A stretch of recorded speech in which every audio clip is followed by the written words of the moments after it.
Hello friends, welcome to Java tutorial series. Dear friends, आज के इस लेक्चर के इनसाइट हम जावा में एक प्रोग्राम के थ्रू अपने सिस्टम के इनसाइट फोल्डर क्रिएट करना सीखेंगे। इसके लिए जावा के आईओ पैकेज के इनसाइट जो फाइल नेम का क्लास होता है उसके इनसाइट mkdir और mkdirs नेम की दो मेथड्स अवेलेबल होती हैं और इन मेथड्स की हेल्प से हम अपने सिस्टम के इनसाइट फोल्डर क्रिएट कर सकते हैं जावा प्रोग्रामिंग के द्वारा। चलिए, अब मैं आपको बताता हूं कि अगर आप केवल फोल्डर क्रिएट करना चाहते हैं तो mkdir मेथड का यूज करेंगे और अगर आप फोल्डर के अंदर भी फोल्डर क्रिएट करना चाहते हैं तो आप mkdirs नेम की मेथड का यूज करेंगे। अब इन दोनों मेथड्स का यूज हम किस तरीके से करेंगे, इसके लिए एक रियल एग्जांपल बनाकर हम आपको समझाएंगे। तो प्लीज इस लेक्चर को आप लास्ट मिनट तक वॉच करें क्योंकि ये लेक्चर आपके लिए बहुत ज्यादा यूजफुल होने वाला है। तो चलिए शुरू करते हैं। सबसे पहले हम mkdir मेथड का यूज़ करके देखेंगे। मान लीजिए आप कोडेश नेम से कोई डायरेक्टरी बनाना चाहते हो, यानी कि कोई फोल्डर बनाना चाहते हो अपने सिस्टम के इनसाइड। तो आप फाइल नेम की क्लास का ऑब्जेक्ट बनाएंगे, उसके इनसाइड आप कोडेश नेम दे देंगे।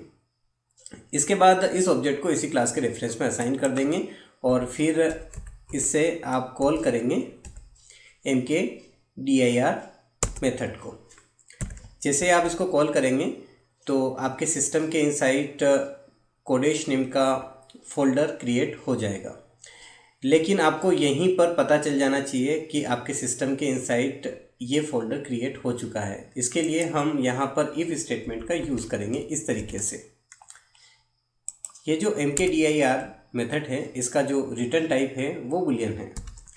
अगर इस नेम से फोल्डर क्रिएट हो जाएगा तो ये ट्रू रिटर्न करेगा। अगर ये ट्रू रिटर्न करेगा तो हम यहाँ पर system.out.println स्टेटमेंट का यूज़ करेंगे और एक मैसेज प्रिंट करवा देंगे जिससे हमें पता चल सके कि कोडेश नेम का फोल्डर क्रिएट हो चुका है। तो हमने यहाँ पर मैसेज दिया फोल्डर क्रिएटेड इस तरीके से। और अगर मान लीजिए कि फोल्डर क्रिएट नहीं होता है तो हम यहाँ पर मैसेज दे देते हैं फोल्डर नॉट क्रिएटेड इस तरीके से। बहुत आसान है। अब हम यहाँ पर रन करके चेक करके देखते हैं। बहुत आसान है। यहाँ पर आप देख सकते हैं हमें मैसेज मिला है फोल्डर क्रिएटेड। इसका मतलब ये है कि कोडेश नेम से फोल्डर क्रिएट हो चुका होगा। तो हम देख लेते हैं कि ये फोल्डर क्रिएट हुआ या नहीं। तो ये जो प्रोजेक्ट नेम आपको दिखाई देता है, यहाँ पर आपको राइट क्लिक करना है, प्रॉपर्टीज़ वाले ऑप्शन पे जाना है। यहाँ पर लोकेशन वाले ऑप्शन पे जो पाथ आपको दिखाई देता है उसको आपको कॉपी कर लेना है।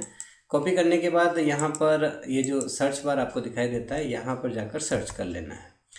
तो यहाँ पर आप देख सकते हैं कोडेश नेम से फोल्डर बन चुका है जो कि एक एम्प्टी फोल्डर है। अब हम यहाँ पर mkdirs मेथड्स का यूज़ करके देखेंगे। तो इसका यूज़ करके आप किसी फोल्डर के इनसाइड सब फोल्डर्स बना सकते हो। यानी कि कोडेश नेम से फोल्डर बना हुआ है तो इसके इनसाइड मान लीजिए मैं डेमो, फिर उसके इनसाइड फिर यश, इस तरीके से सब फोल्डर्स बनाना चाहता हूँ। तो मैं यहाँ पर उनके नेम असाइन कर देता हूँ और यहाँ पर मैं जो मेथड यूज़ कर रहा हूँ वो मेथड है mkdirs। ओके, अब यहाँ पर हम रन करके चेक करके देखते हैं। तो यहाँ पर हमें मैसेज मिला है फोल्डर क्रिएटेड। अब हम चेक करके देखते हैं। राइट क्लिक करते हैं, प्रॉपर्टीज़ वाले ऑप्शन पे जाते हैं, यहाँ से फिर से इस पाथ को कॉपी करते हैं और कॉपी करने के बाद सर्च बार में जाकर सर्च करते हैं। तो यहाँ पर देखिए कोडेश नेम का फोल्डर बना हुआ है। मैं इसको ओपन करता हूँ, यहाँ डेमो नेम का फोल्डर बन गया है, यानी कि सब फोल्डर बन गया है। इसके अंदर आप देख सकते हैं फिर सब फोल्डर बना है यश। अब इसके अंदर कोई फोल्डर अवेलेबल नहीं है।